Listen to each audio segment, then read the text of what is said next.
This is my favorite verse that I can never remember how it goes. All things work together.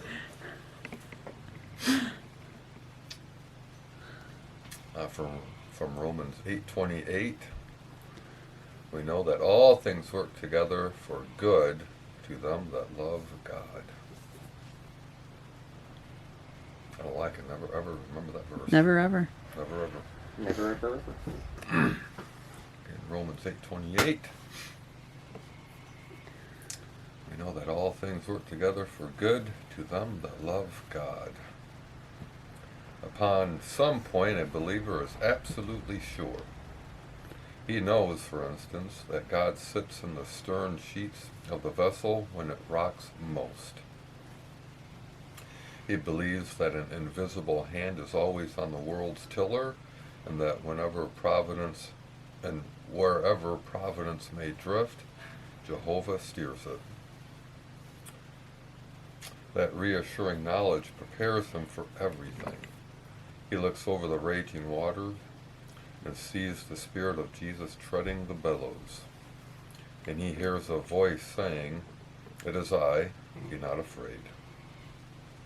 You ever feel like that?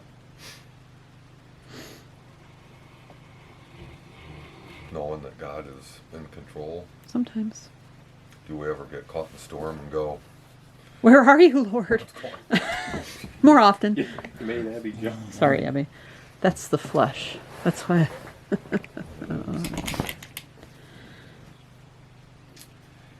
He knows, he knows too that God is always wise, and knowing this, he is confident that there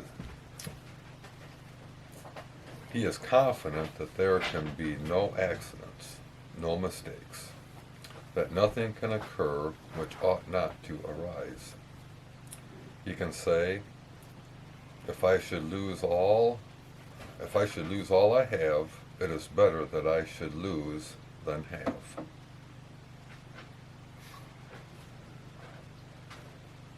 I don't know how many people say that. It's hard. It is hard. Yeah.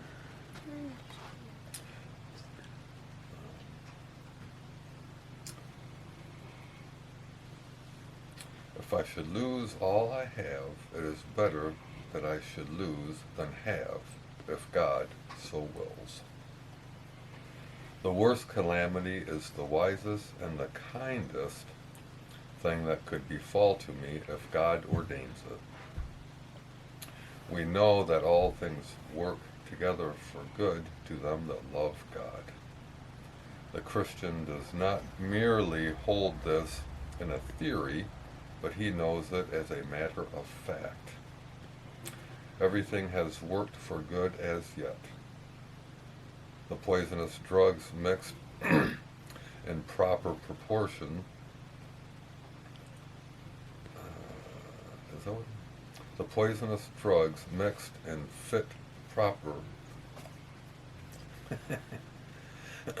the poisonous drugs mixed in fit proportions have worked the cure. The sharp cuts of the lance have cleansed out the proud flesh and facilitated the healing. Every event as yet has worked out the most divinely blessed results. And so, believing that God rules all, that he governs wisely, that he brings good out of evil, the believer's heart is assured, and he is enabled calmly to meet each trial as it comes. The believer can, in the spirit of true resignation, pray, "Send me what thou wilt, my God, as long as it comes from thee. Never came there an ill proportion from thy table to any of thy children." You know, I read all that so horribly just to say, we know that all things work together for the good. The good of what? Them that love God. I'm just making sure you remembered your favorite verse. Just to know that God is in control. got to remember that. As hectic and as busy as our lives get, this world is, just to know that God is in control. Look at the world's governments and the world's troubles.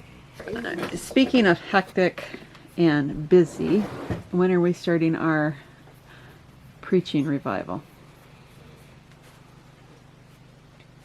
This weekend, Today's Wednesday. Give me a day so we can be ready. Sunday. And how long are we going? Going? 2 weeks. 2 weeks. So preaching every day for 2 weeks before our day begins. What do you mean? Going? How long are we going to listen to a preaching every day in a row? So 2 weeks. And do we have a set time that we'll start the preaching? No. I think you need to work on that one. Because it could be late nights for work if we don't start early. I think my point there is the chaos of the world. You pointed out we forget God's in control, but we also forget God's in control when we don't make proper time for Him because of the chaos of the world. Right. And that's, as Christians, that's our most diligent thing, keeping our priorities straight, which is putting Him right at the center. Keeping Him first. Because the chaos is going to swirl every day. We're not going to be able to control it. Yep. Absolutely. Absolutely. And we need that centering, that grounding. That anchor. Think of, Let's pray. Midnight? Oh, Father, we love and praise you this morning. God, we just thank you so much for your goodness, Lord. And Father, we pray that we would just remember that you are in control. That we would, allow you to be in control. And we wouldn't try to undermine you and override you and do our own thing, our own stuff, our own way. Just pray, Father, that we would just allow your good and perfect will to. We would just allow your good and perfect will.